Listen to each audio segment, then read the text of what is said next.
Quisiera que vayamos al libro de Santiago, el capítulo 1. Para los hermanos que nos están visitando tal vez, o los que no han estado viniendo en las últimas semanas, estamos estudiando el libro de Santiago. Este es un libro muy pequeño, tiene apenas 5 capítulos. Hemos estado animando a los hermanos para que lo lean, si fuera posible, pues más de una ocasión, porque es un libro tan pequeño que no va a gastar ni una media hora o una hora en leerlo todo el libro. Son 5 capítulos bien cortos.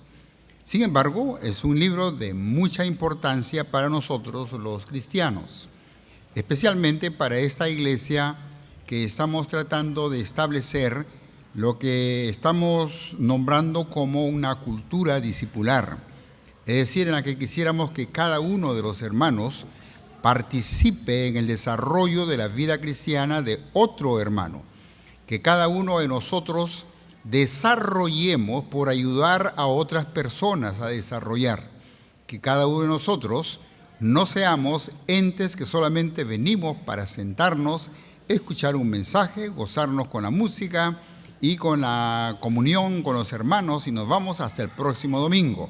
No, Dios quiere, usted lo va a ver ahora en los versículos que vamos a leer, lo que Dios quiere es que usted sea un cristiano maduro y completo, que no le falte nada, dice el libro de Santiago. Un cristiano maduro y completo. Esos son los cristianos que Santiago trata de formar a través de su libro. Por lo tanto, no está dirigido solamente a la gente de aquel entonces que estaba viviendo una persecución por razón de su fe en Cristo. Está dirigido especialmente para nosotros los cristianos que de continuo, de una u otra manera, vamos a sufrir algunas pruebas. Por lo tanto, voy a rogar, por favor, que leamos una vez más el libro de Santiago, los versículos 1 hasta el 11. Santiago, capítulo 1, versículos 1 hasta el 11. Muy bien. Santiago, capítulo 1, dice así: Santiago, siervo de Dios y del Señor Jesucristo, a las 12 tribus que están en la esparción, salud. Hermanos míos, tened por sumo gozo cuando os halléis en diversas pruebas, sabiendo que la prueba de vuestra fe produce paciencia. Mas tenga la paciencia de su obra completa, para que seáis perfectos y cabales, sin que os falte cosa alguna. Y si alguno de vosotros tiene falta de sabiduría, pídala a Dios, el cual da a todos abundantemente y sin reproche, y le será dada. Pero pida con fe, no dudando nada, porque el que duda es semejante a la onda del mar, que es arrastrada por el viento y echada de una parte a otra. No piense, pues, quien tal haga, que recibirá cosa alguna del Señor. El hombre de doble ánimo es inconstante en todos sus caminos. El hermano que es de humilde condición, gloríese en su exaltación, pero el que es rico en su humillación, porque él pasará como la flor de la hierba, porque cuando sale el sol con calor abrasador, la hierba se seca, su flor se cae y perece su hermosa apariencia. Así también se marchitará el rico en todas sus empresas. Oremos. Padre amado, muchas gracias por darnos la oportunidad de reunirnos en esta ocasión. Gracias por las alabanzas que hemos entonado, por el tiempo que hemos tenido para poder saludarnos los unos a los otros. Y te rogamos, Señor amado, que ahora el Espíritu Santo tenga toda libertad en este recinto para hablar a nuestros corazones, a nuestro entendimiento, mover nuestra voluntad hacia tu voluntad, oh Dios. Te rogamos tus bendiciones para que todos los que estamos reunidos aquí en esta ocasión salgamos fortalecidos por tu palabra. Te lo rogamos en el nombre del Señor Jesús. Amén. Muy bien. El tema que vamos a tratar otra vez tiene que ver con el asunto de las pruebas. La semana pasada hemos tratado sobre este mismo tema, pero siendo que las pruebas es tal vez una situación que se presenta en el libro de Santiago en una forma muy amplia, vale la pena que nosotros también podamos ver esto con mayor amplitud. Así que vamos a continuar con el asunto de la prueba. Y la frase que escogí para el tema de esta ocasión es la prueba de vuestra fe. En otras palabras, lo que se va a probar según el libro de Santiago es tu fe. Lo que se va a probar según el libro de Santiago es tu confianza en Dios, es tu conocimiento en Dios, es cuánto conoces tú a Dios. Por lo tanto, no estamos hablando de la persona de Dios en cierta forma, no estamos hablando de la capacidad de Dios que está garantizada según lo que dice la palabra del Señor, sino más bien estamos hablando de tu fe, de tu confianza en el Señor, de cuánto conoces tú a Dios. Así que la idea es, como hemos leído ya en el libro de Santiago, este capítulo 1, es que el Señor quiere que tú y yo seamos cristianos maduros, completos, dice la palabra del Señor, cabales, dice la Biblia. De modo entonces que a eso vamos. Ahora, lo que quisiéramos es en cierta forma considerar lo siguiente. Hay cristianos que desde que aceptaron a Cristo como Salvador personal no han sentido una madurez. Siguen siendo tan bebés como cuando recién conocieron al Señor Jesús. Hay cristianos que ha pasado el tiempo y siguen tan llenos de resentimiento, de odio, no quieren ceder pues un poco de su tiempo para ayudar a otras personas. En otras palabras, viven siempre un cristianismo egoísta para ellos y solamente para ellos. Ahora es cierto que antes de conocer a Cristo, la mayoría de nosotros hemos sido así de egoístas, hemos buscado lo que nos conviene a nosotros, hemos querido y disfrutamos lo que a nosotros nos gusta, pero cuando se trata de compartir ya la cosa es un poco más difícil. Pero en la vida cristiana ya no debe ser así. Acabamos de cantar un himno que nos dice que en Cristo hay libertad. Y una de las cadenas que antes nos ataban y nos hacían mucho daño era precisamente el egoísmo.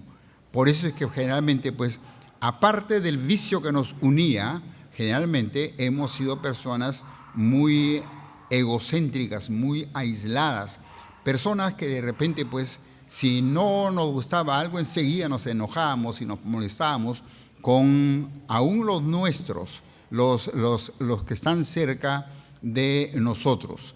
Sin embargo, pues lo que la palabra del Señor aquí en este libro de Santiago nos va a enseñar es que corrijamos estas situaciones que son producto de la inmadurez espiritual. Sin embargo, la madurez espiritual en el libro de Santiago va a venir como resultado más bien de una serie de pruebas. Es importante las pruebas para nosotros los cristianos. Y vamos a ver esto en muchos versículos que en esta mañana queremos leer. Por lo tanto, si usted no conoce muy bien su Biblia, le invito más bien a buscar un lapicero, a buscar un papel para así entonces apuntar las citas bíblicas y en su casa usted puede leerlas con mayor detenimiento y comprobar lo que la Biblia dice respecto a este asunto. ¿Ok? Muy bien. Arrancamos entonces haciendo 2 o 3 ilustraciones que son importantes para nosotros. La primera sería con el caso de Abraham. Abraham, cuando recibió la promesa de parte del Señor, pues él tenía aproximadamente unos 75 años. No era un joven, ya una persona adulta. Y su esposa también una persona ya mayor. Inclusive, pues, toda su vida Sara había sido estéril. Y ya también estaba en una etapa cuando ya, pues, como la Biblia dice, la costumbre de las mujeres se le había pasado ya. Entonces, la situación para esta pareja pues era un poco difícil. Sin embargo, ahí Abraham recibió la promesa de parte de Dios. Y verdad, pasado el tiempo, casi unos 25 años, Sara concibió y dio a luz a Isaac. Pasado unos 15 años más o menos, entonces Dios le dice a Abraham: sacrifícame a tu hijo. Ahora, ¿qué es lo que hace Abraham? Pues Abraham, dice la Biblia, que tomó a su hijo, seguramente conversó con él porque ya era un jovencito, porque la Biblia también dice que él mismo, Isaac, llevó la leña sobre sus hombros. A un niño no se le pone un hato de leña sobre sus hombros. Y entonces ya era un jovencito cuando Abraham e Isaac conversaron acerca de esto y se fueron al monte para el sacrificio, la ofrenda que se iba a hacer. Cuando llegaron arriba, pues la Biblia nos enseña que Abraham ató a su hijo y lo puso sobre el altar para sacrificarlo. Tomó su cuchillo, dice, para degollarlo. Y ahí fue cuando Dios le dice: Abraham, no lo hagas, porque ya conozco que tú crees en mí. El libro de Hebreos nos va a dar algunos datos interesantes al respecto. Busque por favor el libro de Hebreos, capítulo 11, y vamos a leer los versículos 17 hasta el 19. Hebreos capítulo 11, los versículos 17 hasta el 19. El versículo 17 dice: por la fe, Abraham, cuando fue probado, ofreció a Isaac. ¿Cuando fue qué? Probado. En otras palabras, cuando Dios le dijo: Abraham, sacrifícame a tu hijo, ¿qué estaba haciendo Dios? Estaba probando a Abraham. ¿Sí? Ok, seguimos leyendo. Y el que había recibido las promesas ofrecía ¿a quién? A su unigénito. ¿Qué significa la palabra unigénito? Su único hijo. No es que Abraham, como en aquella familia de aquel entonces, pues tenía ¿qué? 10, 12, 15 hijos, no. Tenía solamente ¿cuántos hijos? Uno, su unigénito. Ahora, seguimos leyendo, el versículo 18 dice: habiéndose dicho en Isaac. Ahora, no era uno de tus hijos, era específicamente ¿en quién? En Isaac. Y ahora Dios le dice: sacrifícame a Isaac. Versículo 18. Habiéndose dicho en Isaac te será llamada descendencia. Versículo 19. Pensando que Dios es ¿qué? Poderoso para levantar aún de entre los muertos, de donde en sentido figurado también le volvió a recibir. Entonces lo que estamos viendo aquí es que Abraham, en esos 25 años, desde que recibió la promesa hasta ahora, había conocido quién es Dios.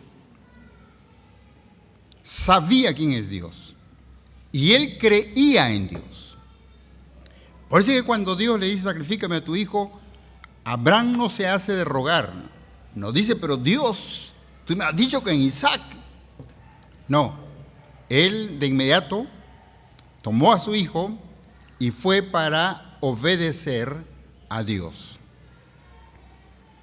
La segunda ilustración que quiero utilizar en esta ocasión tiene que ver con Moisés. Tampoco vamos a buscar la cita bíblica, pero quiero narrarles simplemente la historia por razón de tiempo. Pero lo que nos dice la Biblia en el libro de Éxodo es que Dios llamó a Moisés para que saque al pueblo de Israel o a los hebreos de Egipto, de una situación de esclavitud. Y Moisés retornó entonces a Egipto. Después de un tiempo, el pueblo ya estaba dispuesto a salir con Moisés de la esclavitud. Y Dios le indicó por el camino por donde él tenía que ir. No era el camino que ya estaba establecido, era otro sitio donde no había un camino establecido.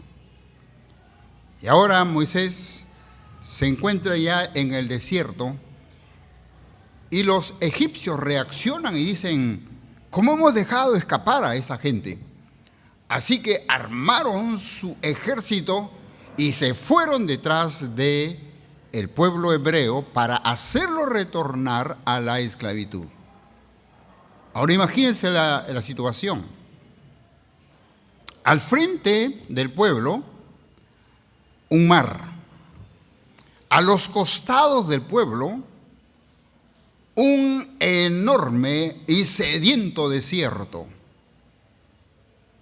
Atrás del pueblo, un grande y muy enojado ejército egipcio que venía con toda su fuerza para hacerlos retornar otra vez a la esclavitud.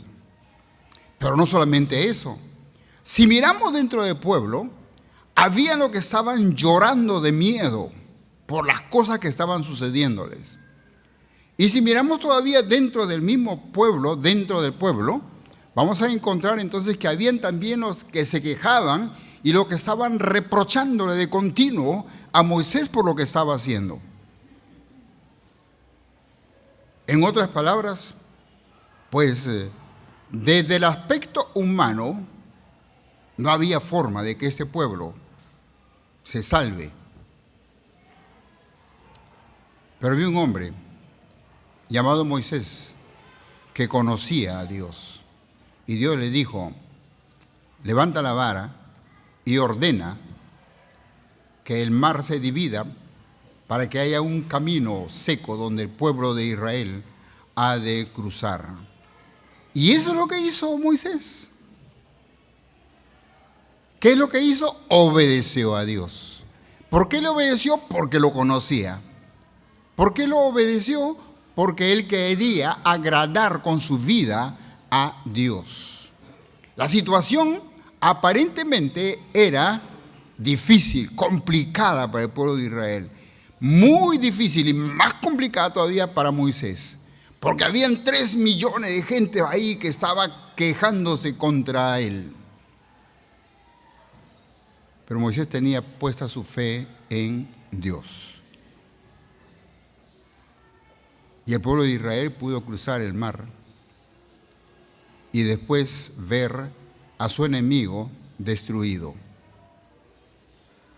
¿Cuánto tiempo le duró a Moisés llegar a una situación así, de creyente maduro, de creyente completo?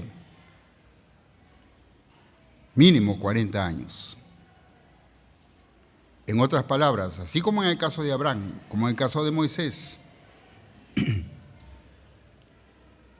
somos salvos por gracia, así, en el momento cuando aceptamos a Cristo como Salvador personal.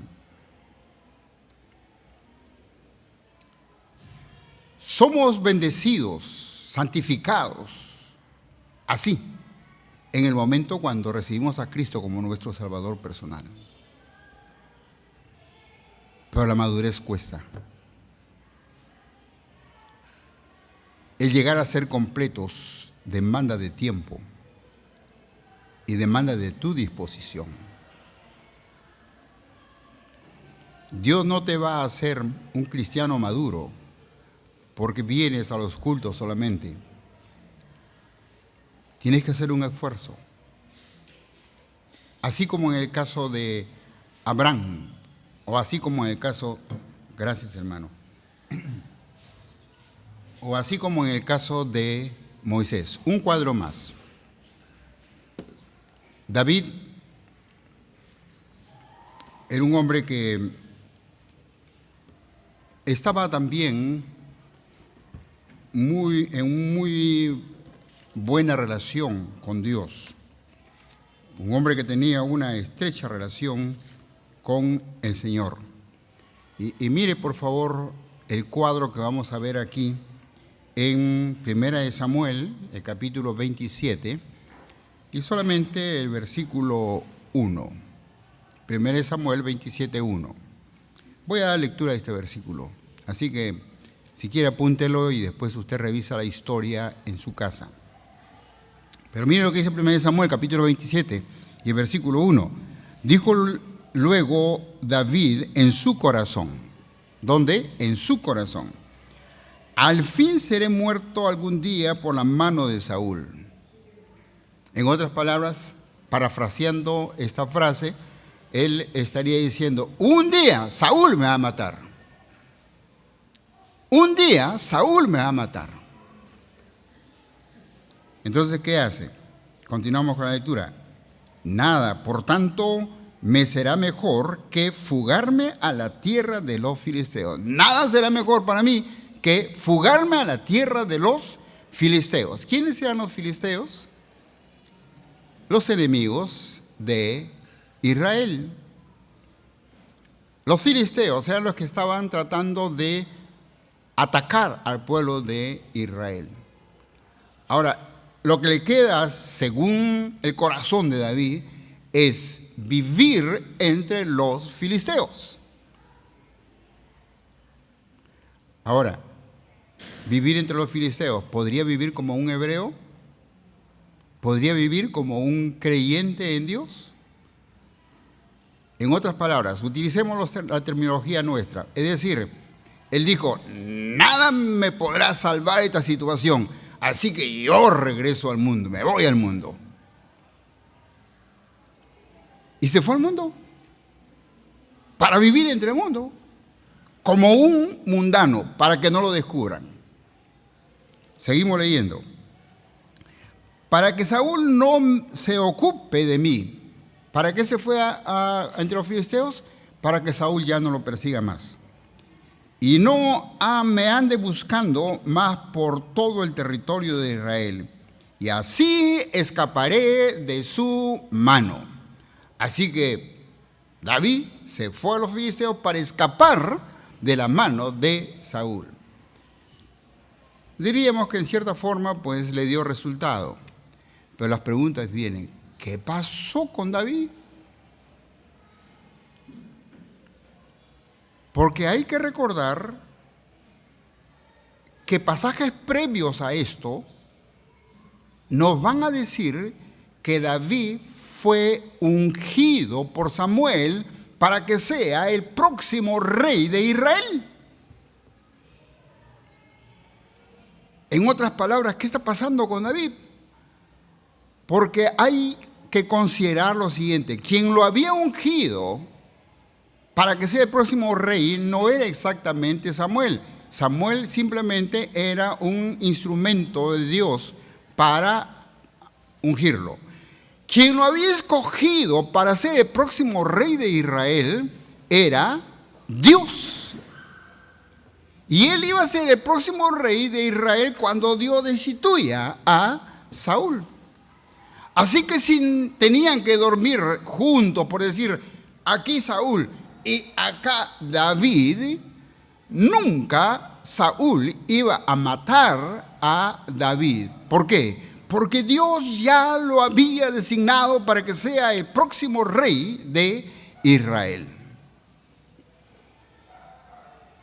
En otras palabras, David o se olvidó de lo que conocía o no conocía a Dios.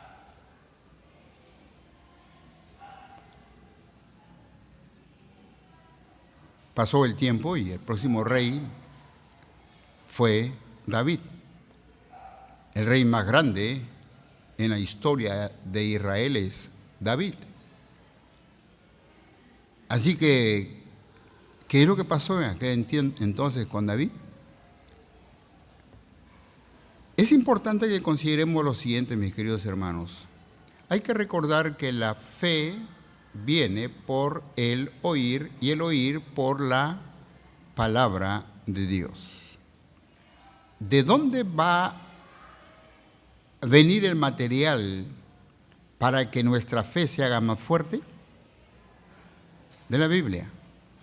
Si no estás leyendo la Biblia, aunque venga los domingos a cantar y a escuchar un mensaje, tu fe nunca será madura. Si recuerdas el caso de Abraham, Abraham confió en que fue Dios quien le dijo: en Isaac te será dada descendencia. Y en esos 25 años, él aprendió a confiar en Dios. Si consideras el caso de Moisés, recuerda que cuando Dios le dijo a Moisés: ve a Egipto para sacar a mi pueblo, Moisés puso un montón de pretextos. Hasta tartamudo dijo que era. Entonces, cuando Dios lo llamó, él realmente todavía no tenía una plena confianza en Dios. Pero qué importante es cuando Dios lo pone frente a esta prueba y le ordena simplemente para que levante su mano con la vara y ordene al mar que se aparte, para que se abra un camino. Parecía imposible, increíble, pero es que para Dios no hay cosas imposibles. Para Dios no hay cosas que no podamos creer, porque Dios es Dios. Así que, hermanos, cuando nos encontremos en diversas pruebas, no somos nosotros los que estamos probando a Dios, es Dios quien nos está probando a nosotros. Y quiere que después de esa prueba salgamos aprobados, no desaprobados. Tú has estado en el colegio, ¿verdad? ¿Sí? Ok. ¿Has estado en un centro de preparación preuniversitario? ¿Sí? Ok. ¿Has estado en la universidad? ¿Sí? En todos los casos, antes de una prueba, un examen, tienes que estudiar, ¿o no? Pues tiene que ser así, o si no vas a plagiar, pues. Pero si no, pues tienes que estudiar. Es importante, mi querido hermano, en el Señor Jesucristo, que conozcamos la materia para la cual nosotros tenemos que rendir la prueba. Y la única manera es conocer a Dios, un tiempo con Dios, una relación con Dios, ver lo grande y maravilloso que es Dios. Ahora, pasó el tiempo, David aprendió a conocer a Dios. Y busque por favor el libro de los Salmos, el capítulo 27. Salmos capítulo 27. Todo el libro de los Salmos, la mayoría de los Salmos son escritos por David. Sin embargo, este salmo es precioso porque si lo miramos desde el punto de vista de lo que estamos estudiando, mire cómo creció David en su conocimiento de Dios. Mire lo que dice el versículo 1. Jehová es mi luz y mi salvación. ¿De quién temeré? ¿Se acuerda de la historia que leímos en 1 Samuel? ¿Para qué se fue a los filisteos? Por miedo, para que no lo maten. ¿Sí? Pero aquí, ¿qué nos está diciendo? Jehová es mi luz y mi salvación. ¿De quién temeré? Jehová es la fortaleza de mi vida. Él es la fortaleza de mi vida. ¿De quién he de atemorizarme? Mira lo que dice el versículo 2. Cuando se juntaron contra mí los malignos, mis angustiadores y mis enemigos, ¿qué pasó? Para comer mis carnes, ellos tropezaron y cayeron. Aprendió a conocer a Dios. Ya no se escapaba a esconderse en el mundo. Ahora más bien descansaba en el poder de Dios. Hermanos, las pruebas no son inútiles en nuestra vida. Las pruebas tienen el propósito, según lo que estamos viendo aquí en el libro de Santiago, de hacernos hombres maduros en la fe y hombres completos en la fe, para que le seamos útiles a Dios, para que le seamos de bendición a esta nación, a esta tierra, para que seamos una bendición especial en esta iglesia. Pero necesitamos conocer a Dios, necesitamos confiar en Él. Ahora retornemos por favor el libro de Santiago una vez más y vamos a ver aquí algunas situaciones que nos presenta el libro de Santiago. Santiago capítulo 1, y miren lo que dice el versículo 2. Hermanos míos, tened por sumo gozo cuando halléis en diversas pruebas. Ya hemos visto la expresión gozo la semana pasada, por lo tanto lo que me interesa aquí es más bien esa declaración, diversas pruebas. No es una prueba cualquiera, o única, perdón, no es una prueba única para todos, son diversas pruebas. Pensemos un poco en el pueblo que ha tenido que salir, el pueblo cristiano. Son cristianos nuevos prácticamente en la fe. Recién el cristianismo se está implantando. Recordemos un poco la historia del cristianismo. Cuando Pedro estaba en la cárcel y salió de la cárcel por milagro del Señor y fue y tocó la puerta, ¿cuántos estaban orando en el aposento ahí? Aproximadamente 120. Pero cuando Pedro predica su primer mensaje, se convierte en 3,000 personas y ya tendríamos entonces un promedio de ¿cuánto? 3,120 personas.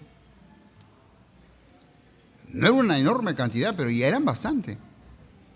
Cuando Pedro predica su segundo mensaje y se convierte en 5,000 hombres, ya tenemos ¿cuántos? 8,120 aproximadamente. Y luego las autoridades se ponen furiosas contra el cristianismo porque ya el cristianismo estaba llenando la ciudad. Ya la Biblia no nos habla de números, sino más bien nos dice que se multiplicaban. Entonces, qué importante es entender que el pueblo cristiano en aquel entonces, casi nuevo en la fe, son perseguidos y sacados de su pueblo, sacados de sus costumbres, sacados de sus hogares, de su nación, para ser llevados a otras partes del mundo, donde tal vez no tenían trabajo, donde tal vez las costumbres eran distintas, donde tal vez vivir un cristianismo judío, porque la mayoría de ellos eran judíos, era bien difícil. Las pruebas eran distintas, diferentes pruebas. Entonces, a este pueblo escribe Santiago, y diríamos que ese pueblo no es muy distinto a nosotros en la actualidad. La siguiente cosa que quisiera que veamos está en el libro de Proverbios, el capítulo 27 y el versículo 21. Voy a leerlo, y miren lo que dice este versículo. El crisol prueba la plata y la hornaza el oro. En otras palabras, lo que está diciendo aquí es lo siguiente.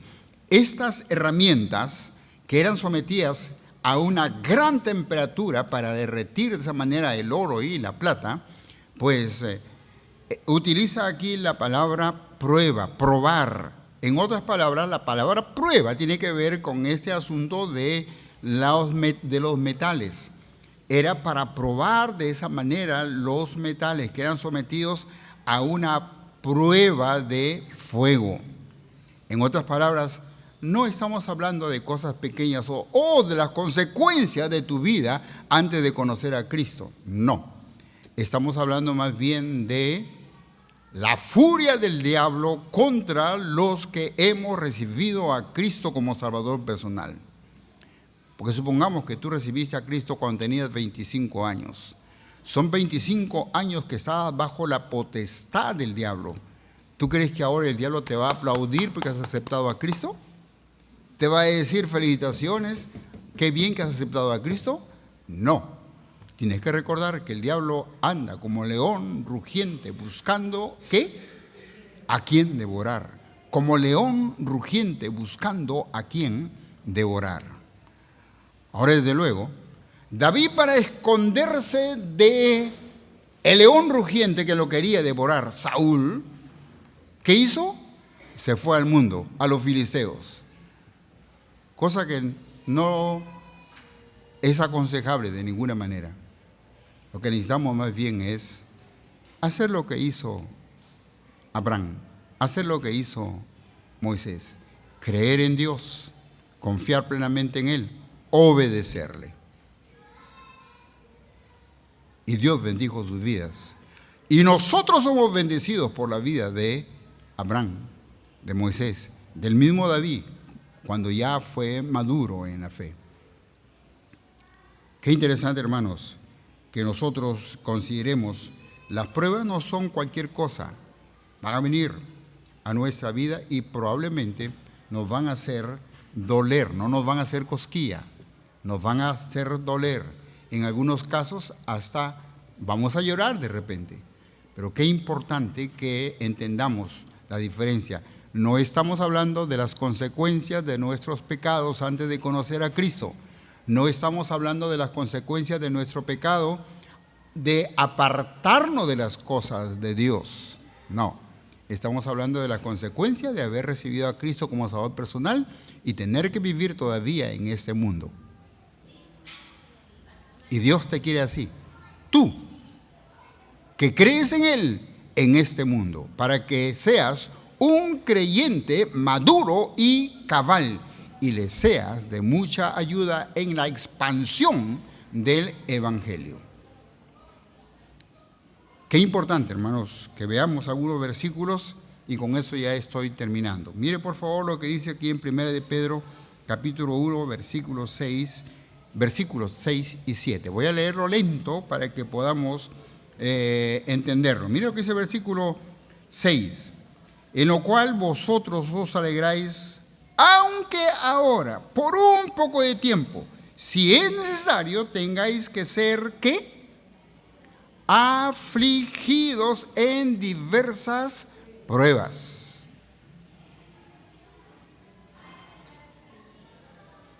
El versículo 7. Para que sometida a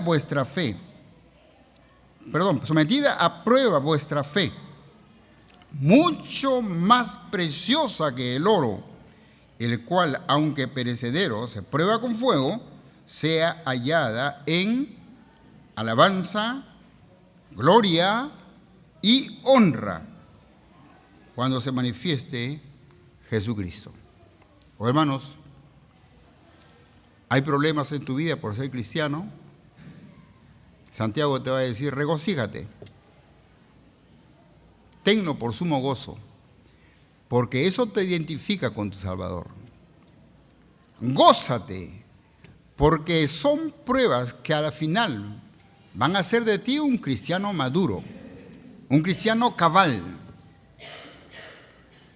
Y Dios te quiere como un hombre maduro en la fe, no como un bebé que hay que estar cuidando todo el tiempo, que hay que estar alentando todo el tiempo, que hay que estar buscándote todo el tiempo, porque cada cosita que se te dice por ahí te enojas y te vas.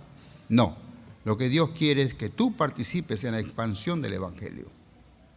Lo que Dios quiere es que tú te ocupes de otros hermanos en Cristo.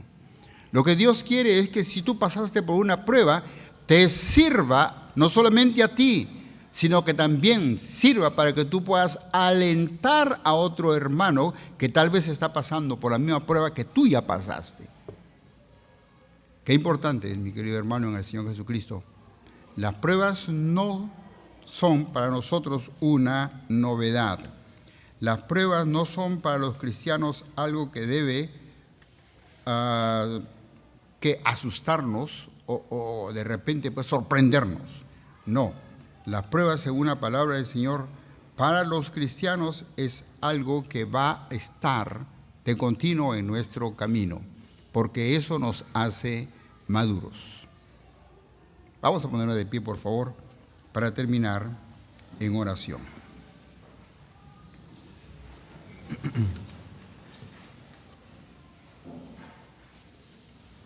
Antes de inclinar nuestro rostro para orar, Pablo, escribiendo al respecto, en el libro de Colosenses, el capítulo 1 y el versículo 11, nos va a decir lo siguiente: fortalecidos con todo poder, conforme a la potencia de su gloria. Tenemos un Dios que es todopoderoso. Y eso no debemos saberlo solamente como teoría. Dios no quiere que tú repitas como loro, Dios es todopoderoso, Dios es todopoderoso. ¿Cómo sabes que es todopoderoso? Por las situaciones que se han presentado en tu vida y has podido confiar en Él. Oremos. Amado Padre Celestial, muchas gracias por tu palabra. Te alabamos, Dios de la gloria, porque eres un Dios maravilloso y un Dios que permite que pasemos por tales situaciones, pero no solos, porque tú estás con nosotros. Y según tu palabra, oh Dios de la gloria, aunque ande en valle de sombra de muerte, no temeré mal alguno, porque tú estarás conmigo. Te imploramos, Padre Celestial, tus bendiciones para cada hermano. Tal vez entre nosotros hay hermanos que están pasando alguna situación complicada, oh Dios. Te rogamos que tu palabra, lo que hemos estudiado hoy día, le ayude a recapacitar para mantenerse firme en la fe y ser de bendición a las personas que tal vez quieren estorbarlo en este momento. Rogamos tus favores, Padre Celestial, ayúdanos, pues te lo rogamos en el nombre del Señor Jesús. Amén.